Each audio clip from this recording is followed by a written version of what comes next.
போடுவார். சீக்கிரத்துல பண்ணுவார். அது எப்ப செய்வாரு? சீக்கிரத்தில் ஆண்டவர் செய்வார். சமாதானத்தின் தேவன் தாமே இதை உங்கள் வாழ்க்கையில் செய்ய அவர் சித்தமுள்ளவராய் இருக்கிறார். நீங்க தொடர்ந்து ஜெபம் பண்ணுங்க, தொடர்ந்து உங்க யுத்தத்துல நில்லுங்க. நிச்சயமாக ஒரு சமாதானம் உங்களுக்கு உண்டு. ஆமென். ஹல்லேலூயா, ஹல்லேலூயா. Thank you Jesus.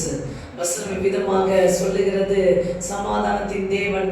ரோமர் 16வது அதிகாரம் 20வது வசனம். சமாதானத்தின் தேவன் சீக்கிரமாய் சாத்தானை உங்கள் கால்களின் கீழே நசுக்கி போடுவார். இதுதான் இந்த வார்த்தை, தீர்க்கதரிசன வார்த்தையாய் இந்த நாள் தேவன் கொடுக்கிறார். ரோமர் 16:20 கர்த்தர் நம்மோடு கொடுக்கிறார். Thank you Jesus. ஆண்டவருக்கே மகிமை உண்டாகட்டும். ஆமென். இன்னைக்கு வந்திருக்க நீங்க ரொம்ப விசேஷித்தவர்களாக இருக்கிறீங்க. Thank you Jesus. நீங்க எல்லாம் அசாத்தியங்களை செய்கிறவர்கள். ஆமென். இயற்கை அப்பாற்பட்ட அதிசயங்களை செய்யும்படி தேவன் உங்களை தெரிந்து கொண்டார். ஆமென். ஹல்லேலூயா. நீங்க ஒரு இயற்கைக்கு அப்பாற்பட்ட அதிசயத்தை செய்கிற ஆட்கள். ஆமென். அதனால நீங்க எப்படின்னா எலியாக்கள் என்று சொல்லலாம். எலிசாக்களும் எலியாக்களுமாய் கர்த்தர் உங்களை வைத்திருக்கிறார். ஆமென். ஹல்லேலூயா. கர்த்தர் அதனால நீங்க ரொம்ப ஸ்பெஷல். எப்படி சொன்னா நீங்க பராக்கிரமசாலிகள்னு கூட சொல்லலாம். நீங்க எல்லாரும் இங்க நீங்க இன்றைக்கு இந்த செய்தியை கேட்கிறவர்கள் பராக்கிரமசாலிகள். பலவீனமானவர்கள்ல பலவான்கள். கிறிஸ்துவுக்குள் பலவானா இருக்கிறவர்களாக நீங்கள் இருக்கிறீங்க. ஆமென். ஹல்லேலூயா. நீங்க எப்படிப்பட்ட அசாத்தியமான காரியங்களை செய்யக்கூடியவர்கள் என்பதை தான் இன்றைக்கு நாம் தியானிக்க போகிறோம். ஆமென். என்ன அப்படி ஒரு சாத்தியமான காரியம்னா எப்பயும் நடக்கிறது. நான் ஜெபிச்சேன், அற்புதம், ஒருத்தர் தப்பு வைக்கப்பட்டாங்க. அதெல்லாம் ஒரு சாதாரண ஒரு விஷயம். ஆனா நடக்கவே முடியாத ஒரு விஷயத்தை உங்களை கொண்டு கர்த்தர் நடத்துவார். It's not possible ஒரு விஷயத்தை கர்த்தர் உங்களை கொண்டு செய்கிறவராக இருக்கிறார். சொல்லுங்க உங்களை பார்த்து, அசாத்தியங்களை செய்வதற்காக தேவன் அழைத்திருக்கிறார். ஆமென். ஹல்லேலூயா. அற்புத அடையாளங்களை செய்வதற்காக தேவன் அழைத்திருக்கிறார். அவருடைய வல்லமையை உலகத்திற்கு எடுத்து செல்ல என்னை அழைத்திருக்கிறார். அவருடைய வல்லமையை உலகத்திற்கு காண்பிக்க என்னை அழைத்திருக்கிறார். அதற்காக நான் ஆயத்தமாய் இருக்கிறேன் என்று சொல்லுவேன். Thank you Jesus. நன்றி இயேசுவே, நன்றி இயேசுவே. இந்த நாள் வார்த்தை அந்த அசாத்தியமான காரியம் என்னங்க படிக்கலாமா? எபிரேயர் 11ஆம் அதிகாரம் 35வது வசனம். அந்த அசாத்தியமான காரியம் என்ன அப்படின்றத நம்ம பார்க்க போறோம். எபிரேயர் 11ஆம் அதிகாரம்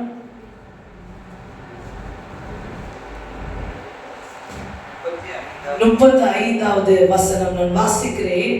ஸ்திரீகள் சாக கொடுத்த தங்களுடையவர்களை உயிரோடு எழுந்திருக்க பெற்றார்கள். ஆமென். ஹல்லேலூயா. திரும்பவும் வாசிக்கிறேன். ஸ்திரீகள் சாக கொடுத்த தங்களுடையவர்களை உயிரோடு எழுந்திருக்க பெற்றார்கள். ஆமென். ஹல்லேலூயா. அப்படின்னா சாக கிடக்கிறவர்களையும் உயிர்ப்பிக்கிற வல்லமைய ஸ்திரீகளுக்குள்ள ஆண்டவர் வச்சிருக்காங்க. ஆமென். ஸ்திரீகள் சாவுக்கு நேராக போறவன கூட ஜீவனுக்கு நேராக, எபிரேயர் 11:35 ஸ்திரீகள் அப்படிப்பட்ட தெளிவா சொல்லப்பட்டிருக்கு. யார சொல்லிருக்கு? ஸ்திரீகள். யாரு? ஸ்திரீகள். ஆமென். நம்ம ஸ்திரீகள் தானே. ஆமென். ஸ்திரீகள் சாக கொடுத்த தங்களுடையவர்களை உயிரோடு எழுந்திருக்க பெற்றார்கள். ஆமென். ஹல்லேலூயா, ஹல்லேலூயா. சாவுக்கு நேரா போறவன கூட ஜீவனுக்கு நேரா திருப்புகிற விசுவாசம் உடையவர்களாக ஸ்திரீகள் இருக்கிறார்களா? ஆமென். ஹல்லேலூயா. எபிரேயர் 11ஆம் அதிகாரம் முழுவதும் விசுவாசத்திற்காக எழுதப்பட்ட அதிகாரமா இருக்கிறது. இதுல சொல்லப்பட்ட ஒரு வார்த்தை தான். ஹல்லேலூயா.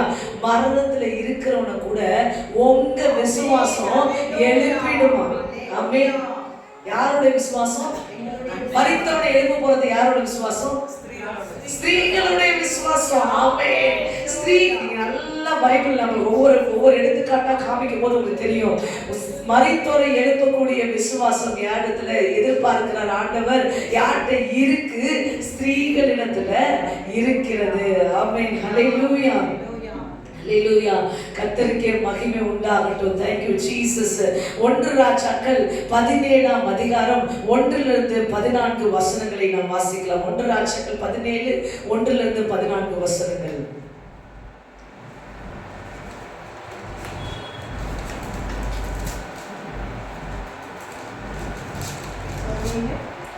ஒன்றிலிருந்து 14 வசனங்கள். உங்களுக்கு நல்லா தெரியும். திஸ்பியானாகிய எலியா ஆகாப்பை நோக்கி, என் வாக்கின்படியே அன்றி இந்த வருஷங்களில் பனியும் மழையும் பெய்யாதிருக்கும் என்று இஸ்ரவேலின் தெய்வனாகிய கர்த்தருக்கு முன்பாக நிற்கிற நான் அவருடைய ஜீவனை கொண்டு சொல்லுகிறேன் என்றார். பின்பு கர்த்தருடைய வார்த்தை அவனுக்கு உண்டாயிற்று.